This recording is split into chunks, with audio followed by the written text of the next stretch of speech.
ఇవాళ పెద్ద మనిషి ఏమంటుండంటే నన్ను అవమానపరిచిండు, మా అమ్మను అవమానపరిచిండు బండి సంజయ్ అంటున్నాడు. ఇవాళ తప్ప అక్కడనేది వాళ్ళ అమ్మ నా అమ్మ ఒక్కటే, వాళ్ళ అమ్మతో మా అమ్మ సమానం. వాళ్ళ అమ్మ అంటే ఎంత ప్రేమ గౌరవం అభిమానమో మా అమ్మ అంటే కూడా నాకు ప్రేమ అభిమాన గౌరవం. వాళ్ళమ్మ మా అమ్మ ఇద్దరు సమానమే. అట్లా అవమానపరిచేటువంటి వ్యాఖ్యలు వాళ్ళకి వస్తే సంస్కార హీనులు వాళ్ళు. నాకు సంస్కారం అడ్డం వస్తుంది. నా పార్టీ నాకు సంస్కారం నేర్పింది. మా మోడీ గారు నాకు సంస్కారం నేర్పాడు.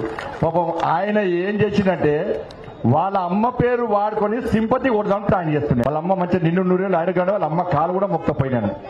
వాళ్ళ అమ్మ కాలు మొక్త, మా అమ్మ వాళ్ళమ్మ ఇద్దరు మంచోళ్ళు. మా అమ్మతో వాళ్ళ అమ్మ సమానం. వాళ్ళ అమ్మను అవమానపరిస్తే ఎట్టి బస్సులో ఎవ్వరిని క్షమించం. వాళ్ళ అమ్మ చాలా మంచిది. ఇంకా 100 ఏళ్ళు పాప అన్న తల్లి చాలా నిండు నూరేళ్ళు ఆయుర ఆరోగ్యాలతో ఉండాలి. వాళ్ళ నాన్న పైన స్వర్గం నుండి బాధపడతాడు. నా భార్య పేరు చెప్పుకొని వాళ్ళ అమ్మ పేరు చెప్పుకొని ఇట్లా రాజకీయం చేస్తాడా అని చెప్పి పైన వాళ్ళ నాన్న ఎంత బాధపడుతుండో ఏమో అన్న. ఏదో ఇలా భూతత్వంలో చూపెట్టి మేము ఏమనకున్నా మళ్ళా చెప్తున్నా, అందరూ తల్లులు కూడా నా తల్లితో సమానం.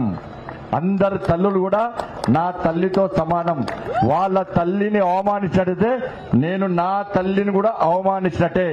అటువంటి చెడు ఉద్దేశాలు మీరు మీకు ఆపాదించుకొని మీ తల్లినే ఇవాళ వివాదాస్పదంలోకి లాగి ఆయమను అవమానపరుస్తున్నా, ఆమెను క్షోభకు గురి చేసే విధంగా వివరిస్తున్న వ్యక్తులు ఇవాళ మీరు.